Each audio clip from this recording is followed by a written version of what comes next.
իմիջայլոց հազիվ առիթ է, քանի որ հասանք ծխելուն եւ բանին, ծխելուն եւ անառողջ այլ գործելա բաներին, գործելա կարգերին, ես ուզում եմ մի sense դիտարկում անեմ, ինքս իմ փորձից ելնելով, որ մարդ, որը բավական երկար ծխել է, ընդհանուր առմամբ գիտեք հետեւյալը կա,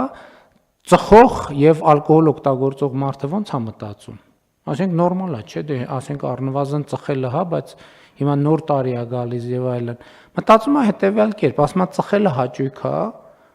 ալկոհոլ օգտագործելը հաճույք է եւ հետեւաբար ես ինչի պետքա ինքս ինձ այդ հաճույքից զրկեմ։ Իսկ իրականության մեջ հաճույք է չծխելը եւ ալկոհոլ չօգտագործելը։ Եվ երբ որ մարդը հասնում է այդ կետին, ինքը հակառակ ասում է չծխելը հաճույք է, ալկոհոլ չօգտագործելը հաճույք է, ինչի պետք է ես ինձ այդ հաճույքից զրկեմ։ Հետևաբար այստեղ շատ կարևոր է ընդհանրապես ցանկացած բանի համար հայեցակարգը, նարատիվը, տեքստը, որը դրած է այդ գործողության տակ, շատ կարևոր է։ Գործողությունը չի փոխվում այնքան ժամանակ, մինչև տակի տեքստը, այսինքն soft-ը, ծրագիրը չի փոխվում։